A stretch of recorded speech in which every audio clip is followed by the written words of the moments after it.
तो विकसित भारत का बजट आ चुका है, जहां पे सरकार ने बजट पेश कर दिया है कि आने वाले सालों में भारत किस तरीके से ग्रो करेगा। हालांकि इस बजट में इन्वेस्टर्स और ट्रेडर्स के लिए थोड़े से टैक्स भी बढ़ाए गए हैं, पर इसके अलावा अगर हम देखें तो इस बजट में क्या कुछ बड़े ट्रेंड्स हैं, आइए उस पर नजर डालते हैं, समझने की कोशिश करते हैं कि इस विकसित भारत की जर्नी में आप कैसे पार्टिसिपेट कर सकते हैं। इसके अलावा इस बार जो अर्निंग्स आ रही हैं उसमें किस तरीके का मोमेंटम देखने को मिल रहा है, इन सभी पे चर्चा करेंगे। निकुंज की नज़र में आपका बहुत बहुत स्वागत है। मैं हूं सृष्टि शर्मा और मेरे साथ जुड़ चुके हैं ईटी नाउ और ईटी नाउ स्वदेश के editor in chief Nikunj Dalmia. Nikunj sir, सबसे पहले तो ये जो बजट आया है इस पे आप कैसे देख रहे हैं इसे, क्योंकि सरकार ने पिछले 10 सालों में, क्योंकि मोदी 3.0 का पहला बजट है, कई सारे प्रोमिसेस किए, कई सारे हमने सेक्टर्स उभरते हुए देखे, पर इस बजट में ट्रेडर्स और इन्वेस्टर्स के लिए बहुत कुछ वो नहीं लेकर आए। पर ऐसा क्या लेकर आए जिसको हम नज़रअंदाज कर रहे हैं शायद, और देखना ज़रूरी है। देखिए, बजट एक फाइनेंशियल एक्सरसाइज होती है और बजट का मतलब ये होता है कि भाई सरकार का बही खाता कैसा चल रहा है। तो सरकार के बही खाते का रुख अगर आप देखें तो सरकार का बही खाता क्या था, भाई आपने कमाई कितनी करी, खर्चा कितना करा। सबसे पहले तो बजट और आपकी क्वालिटी ऑफ स्पेंडिंग क्या है, क्वालिटी ऑफ रेवेन्यू क्या है। तो मैं सबसे पहले बजट, और क्या आपने ऐसा बजट में कुछ करा है कि जो आपकी बही खाते की क्वालिटी है, जिसे बैलेंस शीट बोलते हैं, वह मजबूत रहे और आपका कैश फ्लो बना रहे। तो बजट का मतलब वही है।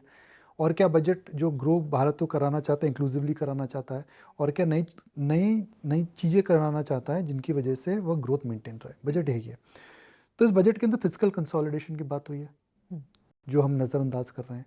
इस बजट के अंदर एक कमिटमेंट है, कैपिटल एक्सपेंडिचर का जो नंबर है 3.4% ऑफ जीडीपी रहेगा।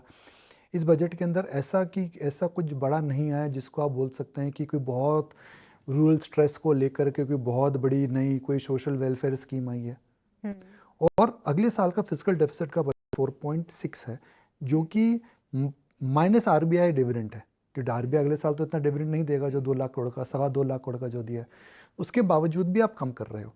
तो इसका मतलब है कि उनको लगता है कि मजबूती है, रेवेन्यू अच्छा रहेगा और इकोनॉमी का रुख ठीक रहेगा।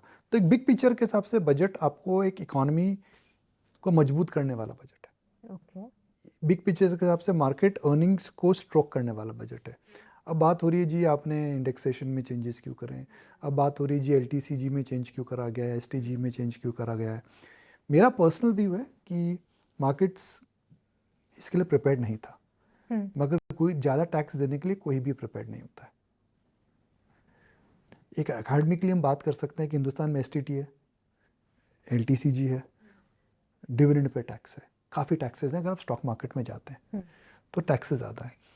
ज़्यादा टैक्सेस अगर आएंगे तो जाहिर है आपके हाथ में जो पैसा आएगा कम आएगा। मगर आप टैक्स जो देते हैं पर देते हैं, कैपिटल गेन्स पर टैक्स है। तो अगर ये टैक्स आपके पास आता है और ये अगर इनडायरेक्टली इकोनॉमी को स्ट्रोक करता है तो मार्केट बढ़ेगा। तो इकोनॉमी के लिए अगर अच्छे कदम उठाए जाएंगे जो सरकार कर रही है, वो कुछ उल्टा सीधा खर्चा नहीं कर रही है, उससे आपका इकोनॉमी का रुख मेंटेन रहेगा। एक्सपेंडिचर जो हम कर रहे हैं, रोड, बिजली, पैसा सरकार के पास टैक्स से आता है ना जी, कोई ऊपर से धन लक्ष्मी तो आती नहीं है, सरकार से आता है। Taxes, what is the source of revenue collection, is investment and taxes, और वो भी मजबूत ही है टैक्सेस। तो जो टैक्स एलटीसीजी एसटीजी है वो क्या है, टैक्सेस किधर जाएगा वापस, वेस्टफुल एक्सपेंडिचर या गुड एक्सपेंडिचर। इस सरकार ने वेस्टफुल एक्सपेंडिचर नहीं करा है, अच्छा एक्सपेंडिचर करा है, बांटा नहीं है ना, हेलीकॉप्टर मनी नहीं करा है उन्होंने, राशन की दुकान में कोई बाहर ऐसा नहीं उन्होंने बांटा है। अनप्रोडक्टिव एसेट जिसे हम कहते हैं, मल्टीप्लायर एक्सपेंडिचर से आ रहा है। तो अगर वो एक्सपेंडिचर बढ़ाएगा और अगर प्रोडक्टिविटी बढ़ती है तो क्या होगा, उससे इकोनॉमी बढ़ेगी, अर्निंग्स आएगी। मतलब क्या होगा, मार्केट में क्या होगा, ऊपर जाएगा। तो मार्केट ऊपर जाएगा तो क्या होगा, आपकी एनएवी बढ़ेगी। तो मैं बोल रहा हूँ कि जो टैक्स है ये इनडायरेक्टली आप ही को और आपके पोर्टफोलियो को ही बड़ा करेगा। तो बात खत्म हुई। जी बिल्कुल, बात आपने काफ़ी सरल तरीके से समझाया कि जो बजट है वो मार्केट्स के लिए, मार्केट पार्टिसिपेंट्स के लिए पॉजिटिव ही देखने को मिला है। पर अब निकुंज साहब आपसे एक एक करके कई सारे ऐसे अनाउंसमेंट्स आए हैं, क्योंकि इस बार गठबंधन की सरकार थी, कई सारी चीज़ें लगाई जा रही थी कि पॉपुलिस्ट बजट होगा, कंजम्पशन को बूस्ट देगा। तो उन चीज़ों पे समझना चाहेंगे। सबसे पहले तो सरकार ने, हालांकि इतना पॉपुलिस्ट मेरे हिसाब से तो नहीं देखने को मिला है, पर इसके अलावा स्किल डेवलपमेंट पे बहुत ज़्यादा फोकस किया है। इसको कैसे देख रहे हैं आप? क्या ये एक थीम है जिसको थोड़ा-सा पकड़ना चाहिए? देखिए, skill development is an ongoing process. हुँ। हम हिंदुस्तान में हमेशा बोलते हैं जॉब्स के इशू हमेशा रहे हैं। स्किल डेवलपमेंट हमेशा नहीं, हमारे नहीं, सबकी प्रॉब्लम होती है। और हिंदुस्तान की इकोनॉमी को अगर हम देखें तो number of jobs which are migrating right now because people are not moving up the value chain. एक ज़माने में हम अग्रेरियन इकोनॉमी थे, अब हमें सर्विस इकोनॉमी है। सर्विस में एक ज़माना होता है जब कोडिंग करते हैं एआई आ रहा है, तो आपकी जॉब्स चेंज हो रही हैं। अगर आप जॉब्स को स्किल नहीं करेंगे तो आपको आपकी जो इम्पोर्टेंस है जॉब मार्केट में ख़त्म हो जाएगी, तो उनको करना ही पड़ेगा। अच्छा, स्टॉक मार्केट के हिसाब से अगर कोई थीम देखा जाए तो इंडिया में ऐसा कोई डायरेक्ट प्ले मुझे नहीं समझ में आ रहा है जिसको आप बोल सकते हैं कि भाई उसको बहुत बड़ा एडवांटेज मिलेगा। सरकार के इतने बड़े फोकस है कि सोशल रिफॉर्म है। सोशल रिफॉर्म का इम्पैक्ट इनडायरेक्टली आता है, सोशल रिफॉर्म का इम्पैक्ट डायरेक्टली नहीं आता है। जैसे आप कोई भी सेक्टर का एलोकेशन इंक्रीज करते हो, आप बोलते हो जी हम डिफेंस का जो एलोकेशन है वो बढ़ा देंगे, तो उसका सीधा इम्पैक्ट डिफेंस स्टॉक्स में आता है। मगर जॉब और स्किल डेवलपमेंट एक सोशल रिफॉर्म है जिसका इम्पैक्ट इनडायरेक्टली आता है। तो कोई स्टॉक मार्केट के हिसाब से ऐसा नहीं है कि 4-5 कंपनियों के नाम मैं बता दूं जो आप बोलेंगे कि इतने बड़े पुश से फ़र्क पड़ेगा।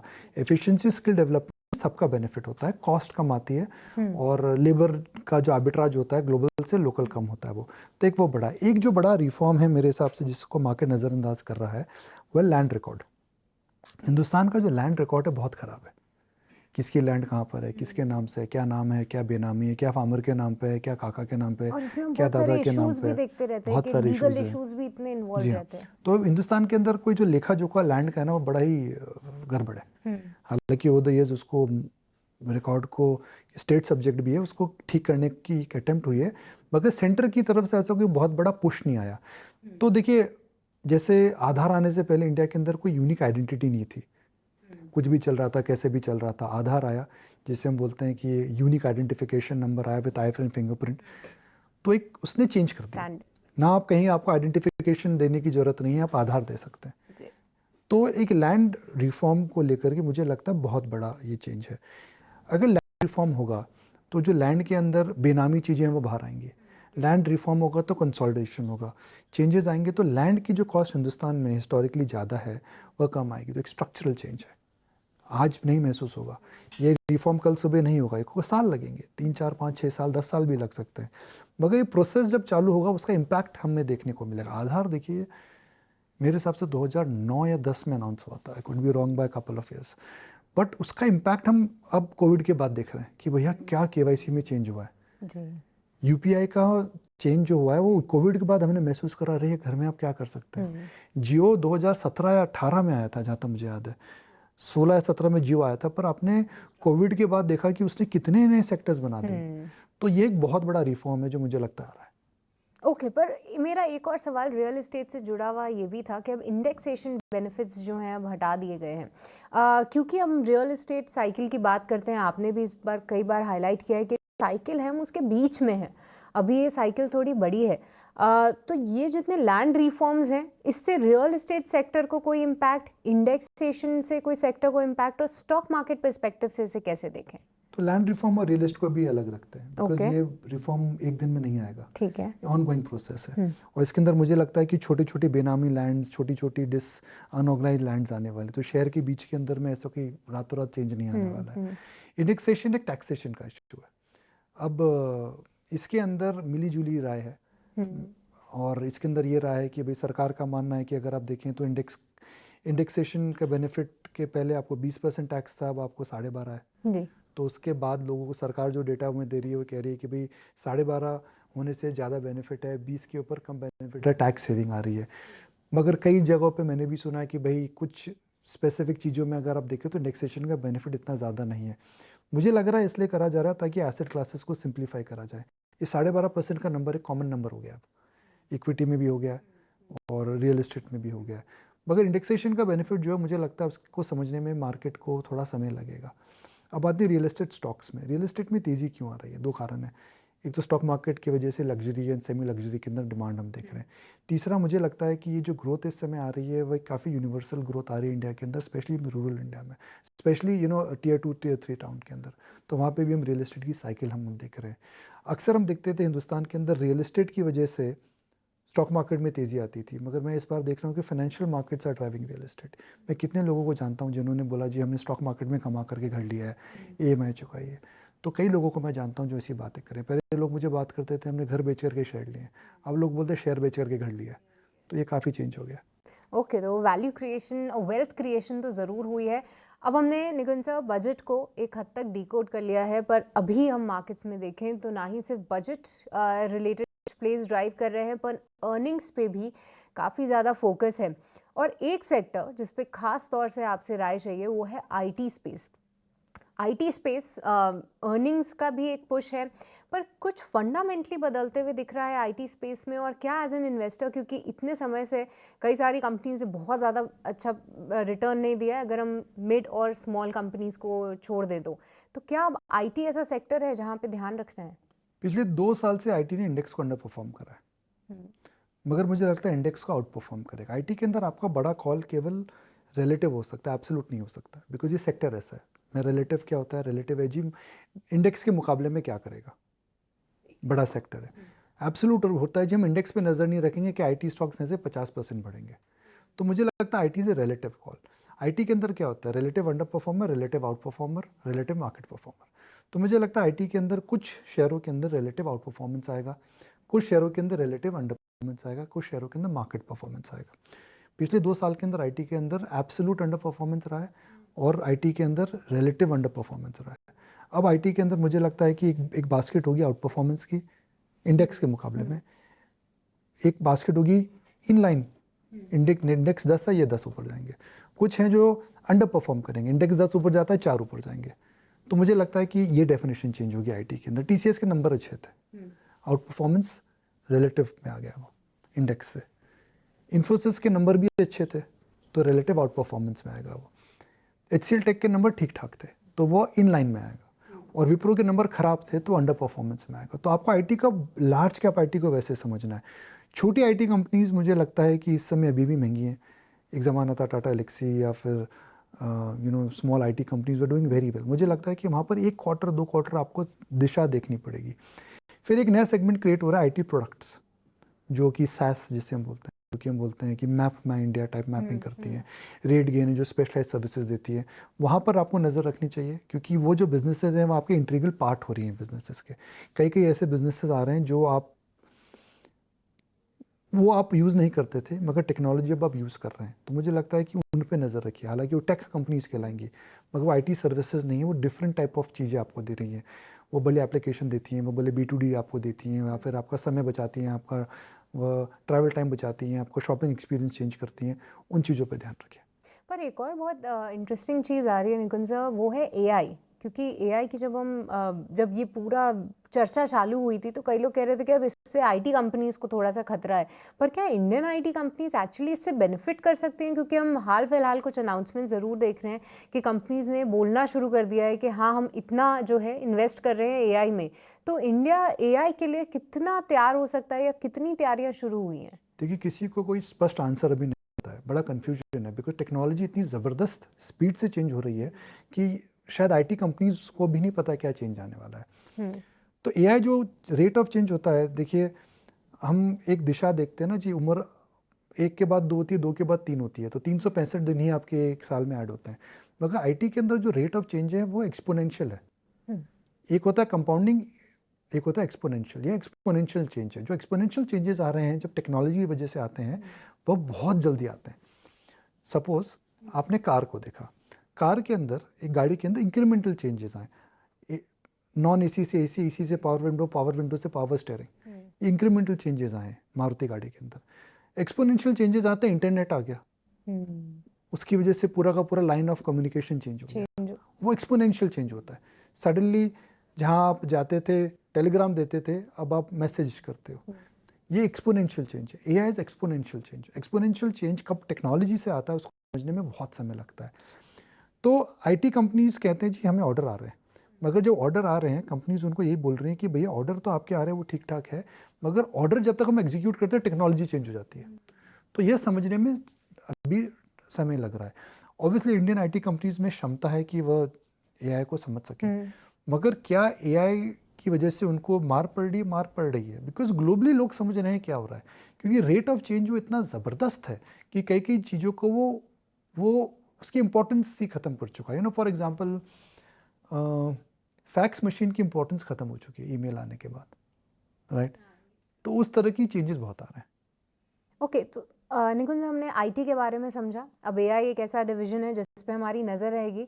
आईटी में अर्निंग्स का सपोर्ट ज़रूर है, ये हमने आपसे समझा, और उसमें भी कैसे बाइफिकेशन करनी है। पर एक सेक्टर जहाँ पे फ़िलहाल इतना अर्निंग्स का पुश नहीं दिख रहा है, एटलीस्ट इस क्वार्टर की मैं बात करूँ तो, वो है pharma space.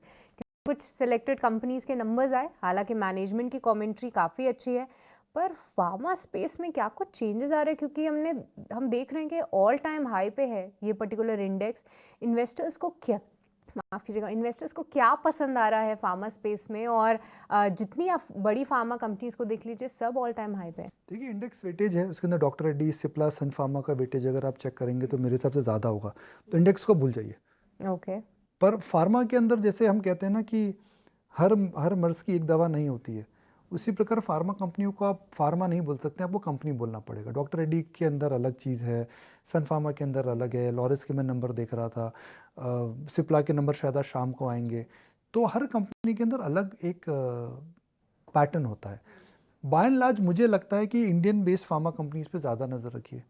US based pharma company cycle follow करती हैं, 2 अच्छे साल 3 खराब साल, 3 अच्छे साल 2 खराब साल, मगर जो कंसिस्टेंट कंपाउंडिंग होनी है वो इंडिया में होने वाली है। For example look at companies which have high domestic focus, जैसे Mankind Pharma high domestic focus है, उन्होंने एक एक्विजिशन करा है मार्केट के अंदर। मैं देख रहा था, हालांकि मुझे लगा था कि एक्सपेंसिव एक्विजिशन है, मार्केट ऊपर है, स्टॉक ऊपर है जब मैंने लास्ट चेक करा था। तो domestic pharma companies are giving you better visibility. Logic simple है, आपकी वैल्यू चेन में आप बेटर लाइफस्टाइल चाहेंगे तो आप बेटर दवाई खाएंगे, आपकी अफोर्डेबिलिटी बढ़ रही है। तो मुझे लग रहा है कि डोमेस्टिक फार्मा कंपनीज में आउट परफॉर्मेंस का स्कोप ज़्यादा है। फार्मा के अंदर साइकिल आती है, वो साइकिल के अंदर अगर आप कतार में खड़े हैं, आपका मॉलिक्यूल आने वाला है तो आपके लेफ्ट साइड आती है।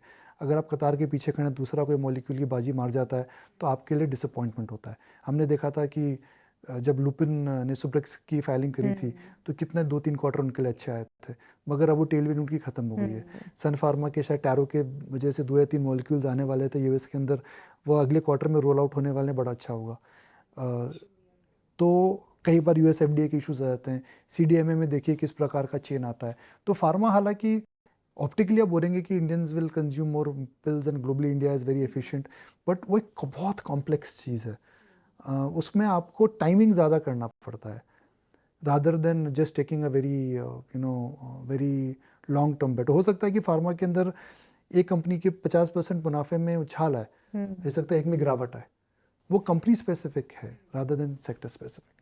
मतलब हाँ, जैसा आप बोल रहे थे कि लाइफस्टाइल अपग्रेडेशन के लिए देखते हैं, तो हमने देखा है कि कई सारी कंपनीज अब अलग से अपना कंज्यूमर हेल्थ डिवीजन भी बहुत स्ट्रॉन्ग कर रही है। देखिए, उन्होंने इस कैडिला को स्प्लिट करके जाइडस वेलनेस बनाया था। यस। तो ऐसे कई कंपनीज हैं जो कर रही हैं, बिकॉज उनका फोकस एरिया अलग है। तो उसको हम बोलते हैं वेलनेस या प्रिवेंटिव मार्केट। ये बहुत बड़ा मार्केट है, स्पेशली इसके अंदर न्यूट्रास्यूटिकल्स में आप जाएं तो न्यूट्रास्यूटिकल्स क्या होती हैं जी? सुबह विटामिन की गोली लिए आंखों के लिए अच्छी होती है, तो उस प्रकार की जो बातें आती हैं काफ़ी आने लगी हैं। Plus with modern testing you are able to identify the deficiencies in the body. So I think there is chronic, there is infectious, there is preventive, and then there is wellness. Preventive wellness की जो industry है बहुत बड़ी industry है। इसके अंदर शायद Zydus wellness के अलावा मुझे तो नहीं, डॉक्टर रेड्डीज भी अब थोड़ा इस पे फोकस उनके और भी कर रहे काफ़ी हैं। चीज़ें, नेस्ले जैसे आ रहा है वेलनेस के अंदर, तो हाँ वेलनेस में आ रहा है जो मैं पढ़ रहा था।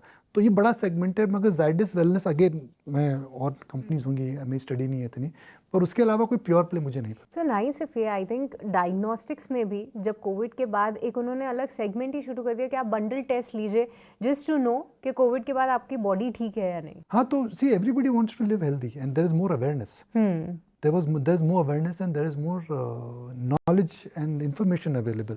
मैं मेट्रोपोलिस से कुछ समय पहले जब शो पे बात कर रहा था, मुझे याद है अमीरा ने बोला था कि भाई एक होता है वेलनेस प्रिवेंटिव टेस्ट्स कि आप अपने मेडिकल चेकअप्स कराते हैं, एक होता है जब आप बीमार पड़ते हैं जब आप कराते हैं। तो अब जो रूटीन चेकअप्स कराते हैं इसके अंदर काफ़ी बड़ी ग्रोथ आ रही है। You are not unwell but you don't want to be unwell, you want to detect the problem early.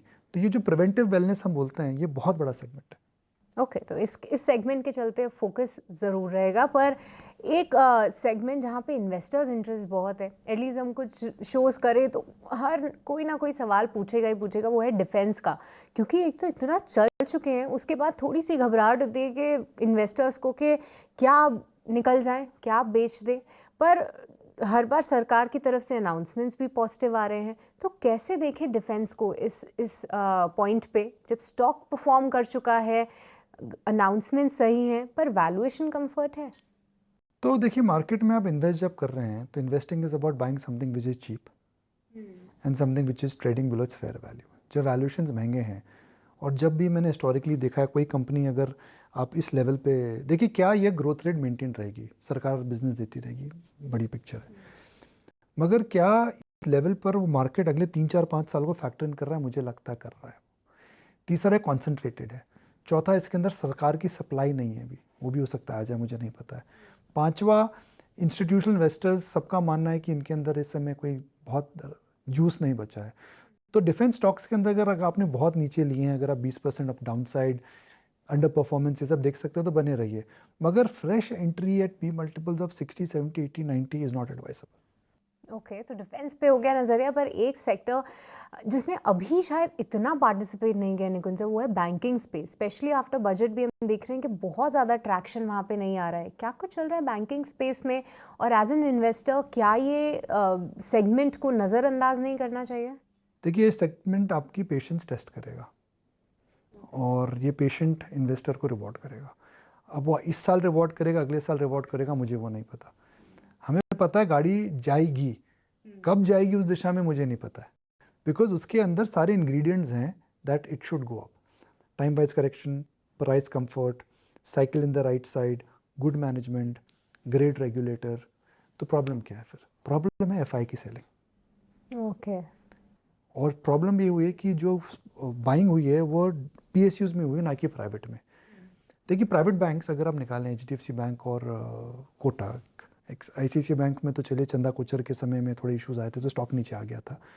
तो जो बड़े प्राइवेट बैंक्स हैं, इन्होंने सालों साल मार्केट को रूल करा है, और ग्रोथ अब नीचे आ रही है, और सेलिंग उसकी वजह से आ रही है, तो उसकी वजह से under performance. Public sector banks, क्योंकि वहाँ पे थोड़ा सा इंटरेस्ट उनका रहा था, पर क्या एफआईएस का रुझान यहाँ पे है? Historically, they've not invested in it. With Yes. the exception of SBI and BOB, I don't think there is a single institutional investors in other bank. आपको वो लेना चाहिए जो आपको समझ में आता है। आपको ये नहीं इन्वेस्ट करना चाहिए कि एफआई लेने वाला तो मैं ले लूँ, वो गलत नीति है, राइट। एफआई तो पिछले साल भी बेच रहा था तो आप बेच देते, है ना जी। एफआई तो इस साल भी बेच रहा है तो आपको बेच देना चाहिए क्या? एफआई ने 2020 में भी बिकवाली करी थी। You have to understand what your objective of market is. Market में कहावत है that if you don't know what you are, stock market is a difficult place, dangerous place to learn. आपको नहीं पता आप कौन है, तो स्टॉक मार्केट में आके वो ना जाने, जान करके स्टॉक मार्केट में।